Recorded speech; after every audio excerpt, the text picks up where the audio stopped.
Hello, are we live? We're live. Hey everyone, it's John Klinghammer, again here for the Kansas City Symphony Musicians. It's Musician Monday, and we are going to talk to a member of the orchestra tonight, and that is violinist Nancy Beckmann. This is also our last Instagram Live interview on a Monday night before Christmas. We're doing a whole new thing all through December, 25 days of KCS. With special Advent calendar reveals every day. So this will be the last time we do this until I think the new year. And thus, I'm here ready with my Christmas sweater, which I love. This is the first time I'm wearing it, and I hope you are enjoying it.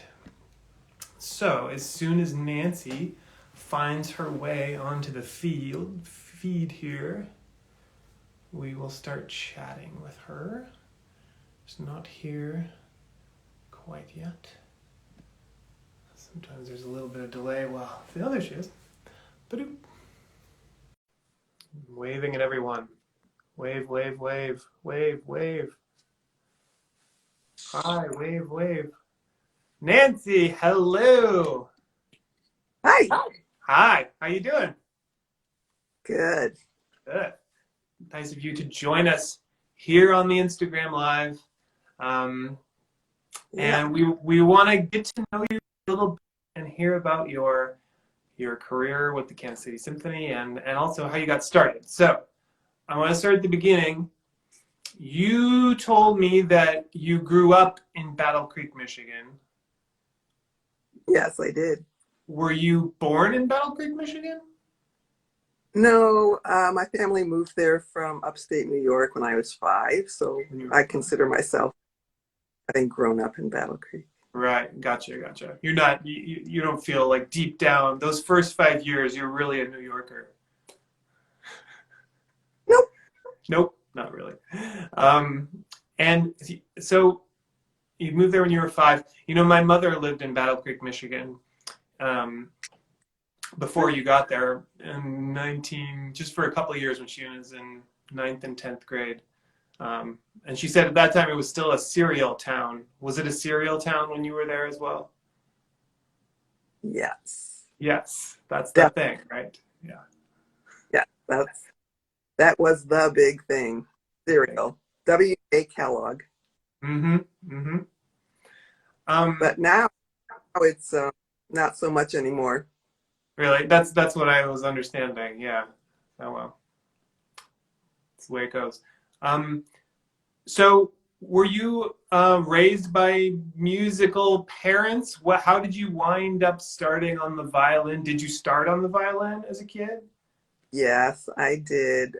My family was not particularly musical, just enjoyed music, encouraged the children participating in music, and went to concerts. But as them playing instruments or anything, no. Gotcha.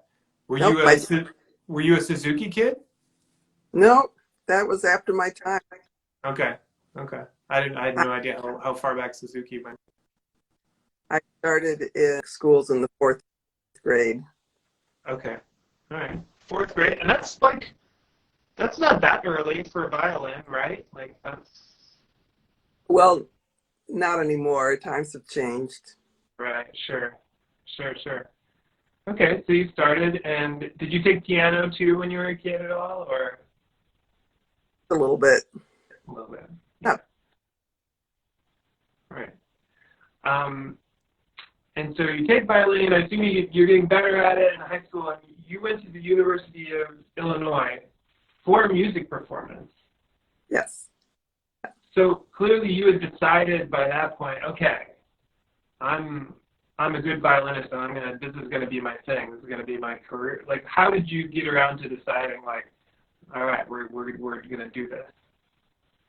Oh, I went to Interlochen in high school and was really inspired by a lot of the other students and just the immersion into music. And the more I played, the more I wanted to keep playing, and was encouraged by teachers and thought, well, maybe I could do this for money. Were you thinking in those terms when you went to college? Like, this could be a career? Yeah, Yeah. yeah. Yes, I'm sure my parents were very, the consternation factor was probably pretty strong, and my dad wanted to know what my plan B was going to be. Mm-hmm. Did you have a plan B? No. Oh man, my mother was literally asking me for my plan B yesterday. Um, It's like, I don't know, Mom. I'm not good at anything else. Um, that's funny. You know, Ken Broniger said he had the same experience. He went to Interlochen in high school and like was inspired and found it very.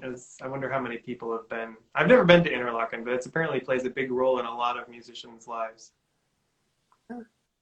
yeah, it's such a unique place, and of course, I lived in Michigan, so it was pretty natural for me to go there. I mean, people from all over the world, even back in 1976, would go Mm-hmm. there, and so I met people from all over the world, and I was just amazed uh, at the breadth of countries and whatnot. Yeah, but Yeah. this was pretty cool. All of these musical schools and music festivals are really for a lot of us like opening up a new world of like meeting different kinds of people from different backgrounds and also really really talented people too, right? Yes, I was blown away Yeah, by like people, young ladies that were in my cabin that were just playing circles around me. It inspired me. yeah. That's how to get better for sure. Cool. So so you went to Illinois and then you wound up in Houston. Was that right after you got your degree from the University of Illinois? What was the route that you took to wind up in Houston from there? What time do we have? Like we went. Give us the. I mean, you got some time. Well, Ken and I got married right after I graduated. Okay. Did you meet at school? In school? Uh-huh. Yeah. Wow. So you were young. You were married at like 22, 23? Yes. That's not as common now. Actually, That's what's true. the I mean, it's a generational. Yeah, it's absolutely true. Yeah. Okay. so after we got married, he was doing an apprenticeship in Pennsylvania, and I moved out there. And uh, well, and then we moved right away to Cincinnati and lived in Cincinnati a couple of years. And I played in the Dayton Philharmonic Hmm. Orchestra and the Cincinnati Chamber Orchestra. And then we moved to Portland again, but we only lived there for like 6 months while Oh Ken wow. was training. And then after then we moved to Houston in You moved to 1904. Oh, cool. Portland, Oregon. This is my homeland. It Um, is. and then you wound up in Houston. And were you was he like working on like was one of you following the other one? Is my question, I guess, around the country. Yes, at that point I was tagging along with Ken. Uh, He the Amati Violin Shop in Houston. okay, gotcha. I was all this time I was in addition to being a mom, I was teaching, practicing, and working on excerpts and playing in Hmm. orchestra. And then I was taking auditions, and Ken was ready to go out on his own and was very happy when I won the audition in Kansas City. And I see. So that's cool. That's like I like how things converge like that. Like you're ready. He's got his stuff figured out, so he wants his own shop, and then you win the job in Kansas City, right? yeah, That's amazing. And that's 1989, right? yeah, April 15th, 1989. I took the audition, and Mary Grant and Kathy Berry took Yeah. the audition the same day, and that's when I met them. I remember mostly meeting Mary. that Mm-hmm. day. Mm-hmm. We And each, they had several openings at that time. okay. So it was kind of like you all wound up in the finals, and then they were trying to fill a few positions, and Yes, so. and Kathy got the top chair, Uh, and then was the next pick, and I just, straggled right in, and they, There's no straggling in when you win a job, Nancy. That's being a winner no matter what. That's really cool though that you all came in at the same time like that. Um, and so you basically Ken opened his shop and he opened it that year, right? yeah. Which is like boom boom boom, like let's get this thing going. Yeah. And did you picture at that point? Did you think, all right, Kansas City, here's where we're gonna be? Yeah, pretty much. Cool. Was This was where we wanted to settle down. My family was still in Michigan, and Ken's family's from the Chicago area. We wanted to be in the Midwest, to be a little closer. Mm-hmm. Houston's really far away, Houston is far away, especially if you're from the north. Yeah. and it was really hot too. It was hot for a long time. Uh, yeah. So, and just I had some really dear friends of my families that were very helpful in our transition to moving to Kansas City, and it was really we That's just cool. we really like Kansas City, and we have lived in Roland Park, Kansas, for this entire time. Wow, Roland Park, shout out. Yeah, What so glad. what are the best parts of Roland Park? I don't know Roland Park at all. What would you say if you were pitching Roland Park to me? Well, it is an inner ring suburb, Mm-hmm. but state line. We're in Kansas, but it is very close to downtown Kansas City. I mean, it That's is true. close to, and the city is really making a nice name for itself. We're on the forefront of a lot of interesting social issues, and we are supportive of city projects, vote for sales tax increases. We have a Mm-hmm. brand wonderful redone park that is only 2 blocks away from where we live. I heard about this. Is it called the R Park or Yeah, something? as in capital letter R. Yeah, R Park. It's kind of nice to school park because there was a school building there where our children went to elementary school, Uh-huh. and Shawnee Mission School District did some consolidating, and this was one of the small schools in the district. Gotcha. So it was closed, and then eventually it was torn down, and then the city bought the land, and Mm-hmm. it's taken some years, but it's been redeveloped. It's beautiful, just wonderful park. That's awesome. It's just like being, Right. and the Roland Park is a great place to walk. It's got homes of all sizes, so you've got a wide range of kinds of people that live here. And Sounds like you should work for the city council or the I'm politics, so I don't know about that. I yeah, the board of tourism.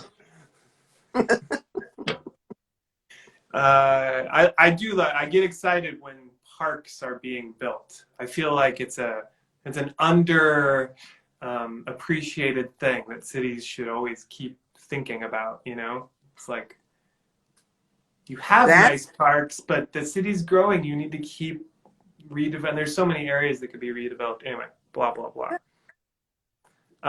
You have a very important question here from someone who wants to know: is your husband nice? ah yeah, That's a he himself. The planted question, yes. He's asking about himself. I'm not sure if that's. He's just being funny. Maybe you questions you felt like you had to ask. All right, cool. So you're in Kansas City. Who was the music director when you won the job in Kansas City? Bill McLaughlin. It was Bill McLaughlin? Okay. And then, so you've had Bill McLaughlin and then Ann Manson after that? Or? Yes. Yes. Yes. And then Michael? Yes. Okay. Michael Stern. Gotcha. One, Three. three. 1, 2, 3. Bada boom. What else was I going to ask you here? Oh, yeah. So now we got to get into the Beckmann clan. Because this is really, I mean, so you're a professional violinist. Your husband owns a violin shop and is a violin maker and a cello maker too, by the way. Makes very nice cellos. Your son, Matt, is a professional cellist who plays with the Kansas City Symphony all the time. And he and his wife, Alyssa, have a Suzuki Academy that they started in Kansas City, right? Kansas City is Suzuki Academy, I think. And your other son, Dan, he played as a kid, right? Yes, Dan played violin, piano, and organ. Oh, wow. And he took lessons with Mary Garcia Grant. Okay. Okay. So How seriously did he pursue that? Did he play for quite a while? he did not play very much after getting out of high school. Okay. Got it. But the fun thing about him is he got into acoustics and worked for the company. Now, correct me if I'm wrong, but didn't he work for the company that helped design Hellsberg Hall? Yes, Nagata Acoustics.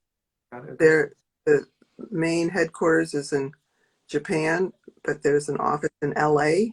And when Dan was graduating from KU in architectural engineering in 2006, he inquired about being an intern there, and then they were just opening this office in LA, and he was hired to work with them. And at that same time, the KCPA was being built, and they needed an extra person to help with in Kansas City to test the design model of the hall, to test the acoustics.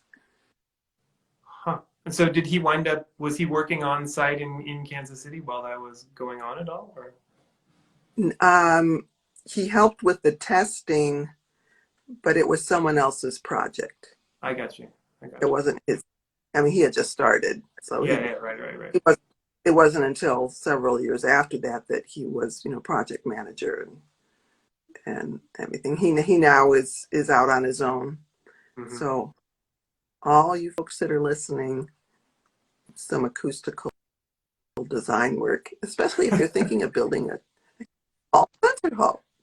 Indeed. Beckmann Acoustics. I just find it like the family is like taking over. All aspects of music. You've got music instruction, you've got music performance, you've got instrument building, and an acoustician who's ready to design your concert hall for you. It's pretty impressive stuff. What's your secret to building this brood of talented musical people? Well, a lot of encouraging and not too much forcing, or help them realize that they want to do what you wanted them to do. No. That's just a joke. A good one. Encouraging them, and we were so happy to be able to expose them to a lot of music. Music was all in our lives as they were growing up. Mm. Are you a mom that was fine with your kids going into music?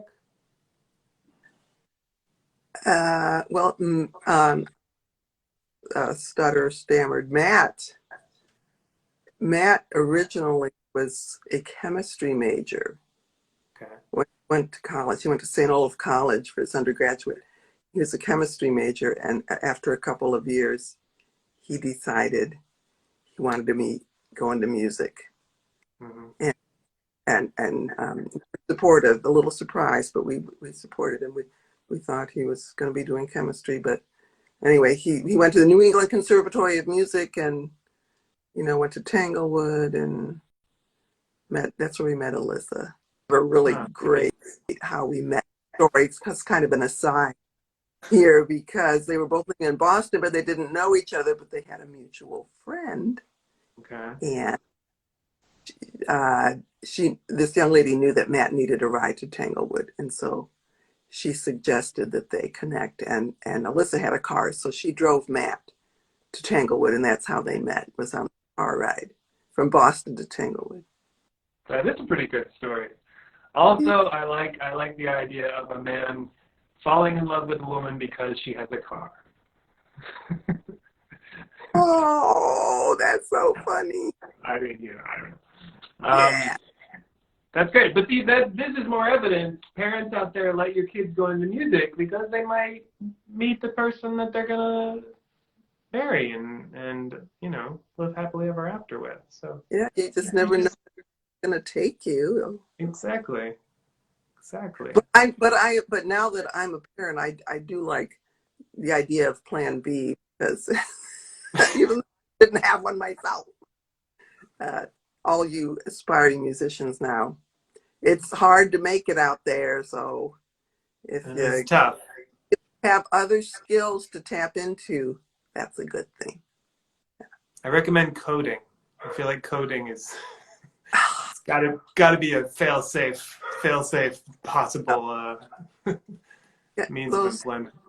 The music and math, there's that connection, but staring at us, I shouldn't say staring, but doing a lot of screen time for your job as opposed to practicing a musical instrument and putting music together. Nobody's saying it's more fun, for sure. Yeah. But if you do it well, you can, do it really fast and then practice your instrument. Yeah, exactly. It's the perfect side gig if you get fast at it. Could we please talk about my grandchildren? I just can't wait any longer. Grandchildren. Well, I mean, I don't know what to ask you about the grandchildren. The grandchildren are adorable. Obviously, we've all seen the pictures. I've met them millions of times, of course.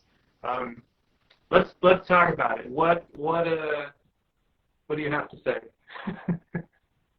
Oh, well, they're precious, and we love them very much, and we're very fortunate they live in the same area. Matt and Alyssa live in Prairie Village, so it is less than 2 miles from us. COVID has put a little bit of a crimp in the time we can spend with them, because taking good care. I encourage everyone to take good care. Don't throw caution to the wind just because you want to. But under ordinary circumstances, they're over here a couple times a week. I like to take whenever possible. And Where's my fruit? three. Come on back. One of us is frozen. Come on. Oh, sorry, I lost you for a second there. That was the one freeze every interview that I was telling you about. Well, are we better? Yeah, I think we're good. Okay. So Miles and Karina are your grandchildren. They are the cutest. I saw a video of Miles the other day. He's working on his Suzuki violin, and Yes. he had to interrupt the accompanist who didn't give him enough time to take his bow. It was very serious.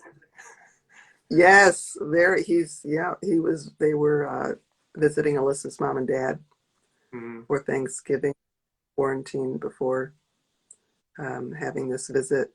Hadn't seen him in ages. So, but yes, Miles is such a really sweet kid. He's good. They started doing porch concerts when the pandemic started. They had the kids out front playing for the neighbors. That was super adorable. Yeah, very popular. And they brought to. Did you guys come by with chairs and like sit out and Yes. enjoy the show? Oh, yes. Yeah, that's Definitely. great. That is awesome. Do you think do you feel like Matt and Alyssa are taskmaster teachers for the kids? Do you think they're compared to you?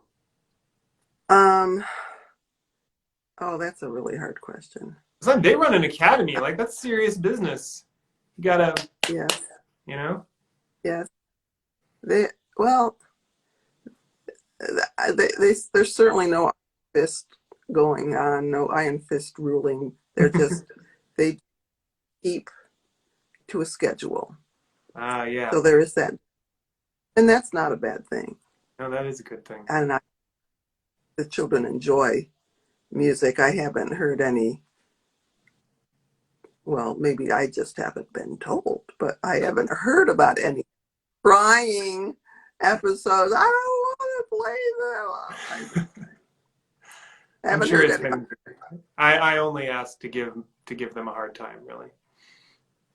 Okay, well, careful there.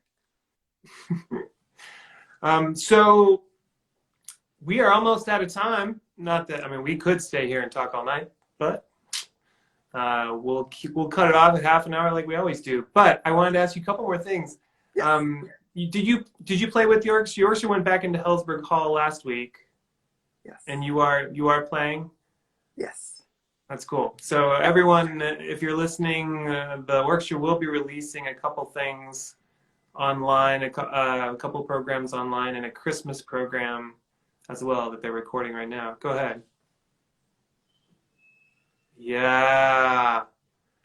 I think that Christmas program is going to be really fun. And be watching KCS musicians for the daily musical Advent calendar. That'll be really fun. Yes. Yeah, every day in December, I got my Christmas tree happening here. Every day, there we go. Every day in December, the Kansas City Symphony musicians are releasing an Advent calendar, box with a different performance. So look online, follow us on Instagram, KCS Musicians, or on Facebook.